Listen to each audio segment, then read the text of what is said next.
पुणे महानगर प्रदेश विकास प्राधिकरण आणि महाराष्ट्र औद्योगिक विकास महामंडळाच्या माध्यमातून चाकण MIDC आणि खेड तालुक्यात बांधण्यात येणाऱ्या रस्त्यांच्या कामावरून खेड तालुक्यात रंगलं श्रेयवादाचं राजकारण। आमदार बाबाजी काळे यांनी 118 कोटींच्या कामाच्या पाठपुराव्याचं घेतलं श्रेय, तर माजी आमदार दिलीप मोहिते यांच्याकडून 151 कोटींच्या रस्त्यांच्या कामाच्या मंजुरीसाठी महायुतीला क्रेडिट।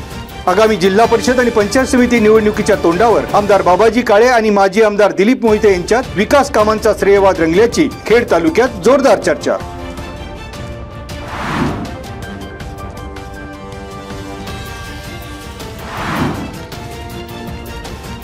खेड तालुक्यासाठी 150 कोटींच्या कॉन्क्रीट रस्त्यांना मंजुरी। महाराष्ट्र औद्योगिक विकास महामंडळ आणि पुणे महानगर प्रदेश विकास प्राधिकरणाच्या माध्यमातून रस्ते बांधकाम प्रकल्पाअंतर्गत निधी मंजूर। पुणे महानगर प्रदेश विकास प्राधिकरणाच्या माध्यमातून धामणे फाटा ते कोळे जिल्हा परिषद शाळा रस्ता 1.850 किलोमीटर, कोइंडे फाटा ते कडुसगाव रस्ता 5.190 किलोमीटर, कडुसगाव ते किवळे रस्ता 5.120 किलोमीटर, भोसेगाव ते वडगाव घेनंद रस्ता 1.250 किलोमीटर, किवळे ते आंबेठाण रस्ता 0.925 किलोमीटर या सर्व रस्त्यांचे सिमेंट कॉन्क्रिटीकरण होणार। महाराष्ट्र राज्य औद्योगिक महामंडळाच्या माध्यमातून आंबेठाण कॉर्निंग कंपनी ते रोकल फाटा पुणे नाशिक महामार्ग पर्यंत 4 पदरी रस्त्याला मंजुरी। खेड तालुक्यातील नागरिकांना कायमस्वरूपी दर्जेदार रस्त्यांचा लाभ मिळणार असून ग्रामीण भागातील दळणवळण व्यवस्था अधिक सक्षम होणार।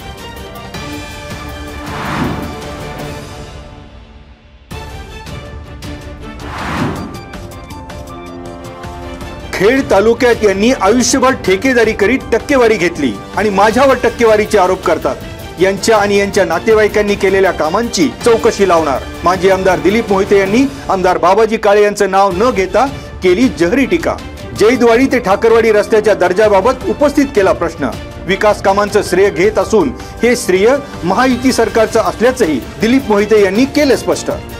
PMRD आणि MIDC अंतर्गत खेड तालुक्यात 151 कोटींच्या कॉन्क्रीट रस्त्यांना मंजुरी। माजी आमदार दिलीप मोहिते यांनी माध्यमांना दिली माहिती।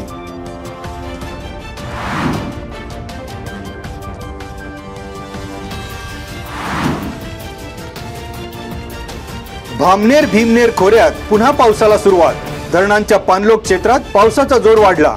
चासकमान धरणातून सायंकाळी विसर्ग सुरू। सांडव्याद्वारे 3700 क्युसेक विसर्ग, अतिवाहिनीद्वारे 250 क्युसेक असा एकूण 3950 क्युसेक विसर्ग नदीपात्रामध्ये सुरू, तर 500 क्युसेक विसर्ग चासकमान डाव्या कालव्यातून प्रवाहित।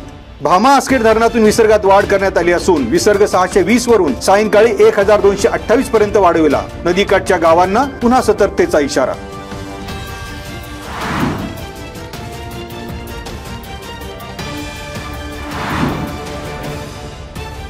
बँकेपेक्षा अधिकच्या परताव्याचा आमिष दाखवून एका एजंटने कंपनीच्या मदतीने एका वृद्धास लाखो रुपयांचा घातला गंडा। आळंदी येथील श्यामकांत एकनाथ भवरिया यांची आळंदी पोलीस ठाण्यात फिर्याद। एजंट मनोज फरकंडेसह अन्य कंपन्यांच्या प्रतिनिधीमार्फत वेगवेगळ्या कंपन्यांचे शेअर्स खरेदी करण्यास सांगून भवरिया यांची केली फसवणूक। वृद्धाच्या फसवणूक प्रकरणी Manoj Dhondopant Pharkande, BMA wealth creators limited कंपनीचे संचालक मंडळ, Alpari international trading company, TP global आणि IX इंटरनॅशनल लिमिटेडचे संचालक यांच्या विरोधात पोलिसात गुन्हा। शेअर्सच्या मूळ रकमेवर अधिकच्या परताव्याचा आमिष दाखवून मनोज फरकंडे एजंट म्हणून काम करीत असलेली कंपनी बंद झाल्याने फिर्यादी भवरिया यांनी गुंतवलेल्या रकमेचा कोणताही परतावा न देता श्यामकांत भवरिया यांची 53,28,000 रुपयांची आर्थिक फसवणूक झाल्याचे उघड।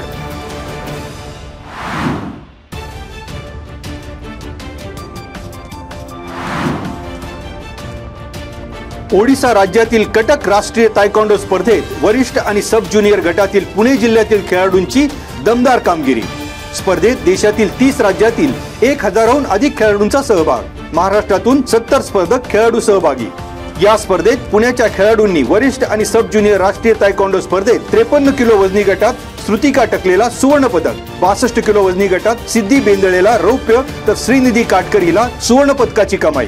पुरुषांच्या 87 किलोपेक्षा अधिक वजनी गटात अभिजित चोपडेला कांस्य पदक तर सब ज्युनियर गटात आर्या नाईकची सुवर्ण झळाळी आणि डॅनियल प्रिन्सनं पटकावलं रौप्य पदक। पुणे जिल्हा तायक्वांडो असोसिएशनचे सचिव तुषार आवटे यांची माहिती। खेळाडूंना रोहन बांगर, अरविंद निषाद यांनी केले मार्गदर्शन।